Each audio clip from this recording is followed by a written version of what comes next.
Hello everyone, this is Anand Mastery-Rosario here and I welcome you to my channel Mastery, it's Rosario's Academy. இப்போ பாருங்க நம்ம Journal entries பற்றி நம்மளோட previous வீடியோஸில் பார்த்துட்ருக்கோம். அதோடைய தொடர்ச்சியாக இங்கே நான் ஒரு ஜேர்னல் என்ட்ரி போடுறேன் பாருங்க.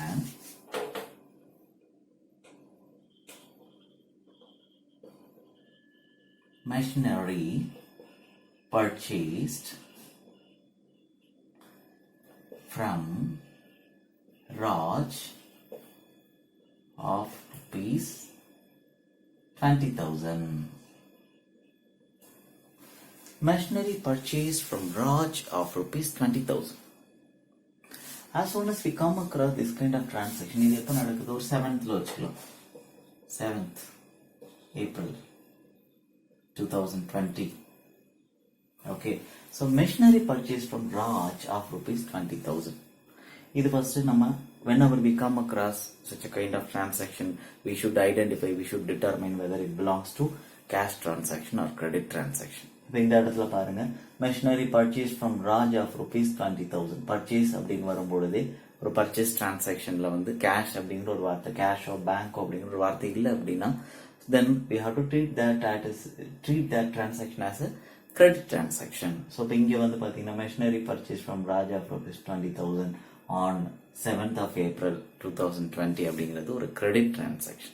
இப்போ அடுத்து பாருங்க, இதுல இன்வால்வ் ஆயிருக்கிற அக்கௌண்ட்ஸ் என்னன்னு பாருங்களேன்.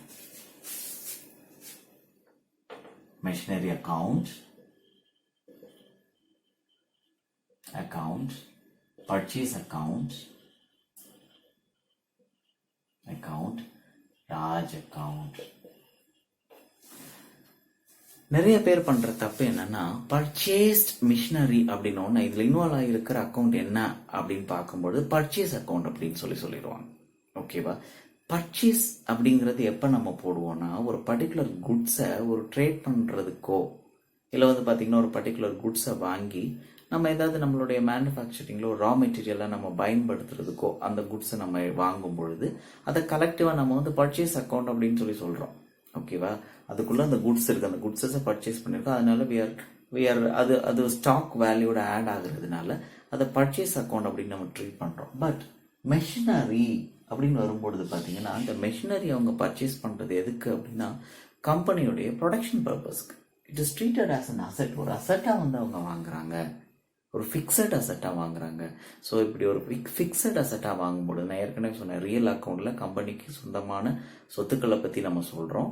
அதில் வந்து land, building, machinery, furniture and fixtures, car, bike, இந்த மாதிரிப்பட்ட ஃபிக்ஸட் அசெட்ஸை வந்து பாத்தீங்க அப்படின்னா நம்ம வந்து ரியல் அக்கௌண்ட் கேட்டகரி கீழே கொண்டு வரோம்.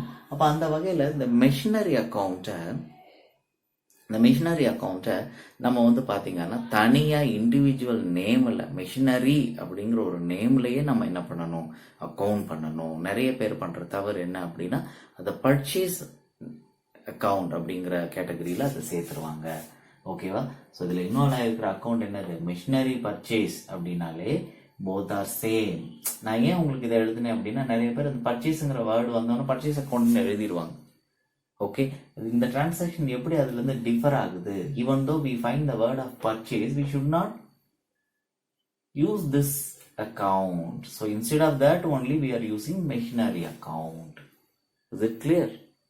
Okay, so entry would be machinery account debtor, machinery account debtor 20,000 to யார்கிட்ட இருந்து வாங்குறாங்க, ராஜ் கிட்ட இருந்து வாங்குறாங்க. Here Raj is the giver, so we have to credit the giver. He belongs to personal account category, so Raj account, so 20,000.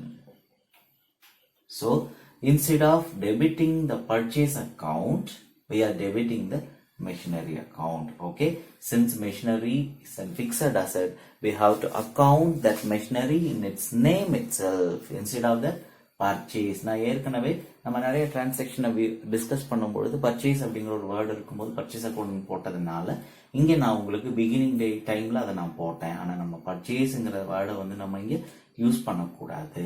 ஓகேவா? நிறைய பேர் என்ன பண்ணிடுவாங்க, பர்ச்சேஸ் அக்கௌண்ட் போட்டு 20,000 டு ராஜா அக்கௌண்ட் சொல்லி போட்டுருவாங்க. Okay, Suppose if you find it's a credit transaction, suppose if you find a word of cash here in this transaction, instead of crediting the Raj, we have to credit the cash, because here the cash is going out.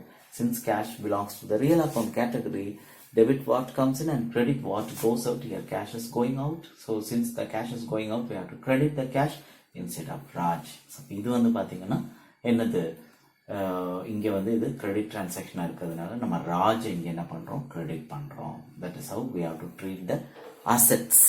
ஓகேவா, ஒரு அசெட்ஸை வாங்கும் பொழுது not only machinery, okay, furniture அக்கௌண்டா இருக்கலாம், furniture purchased or car purchased, bike purchased, computer purchased, okay, the land purchase, building purchased, okay.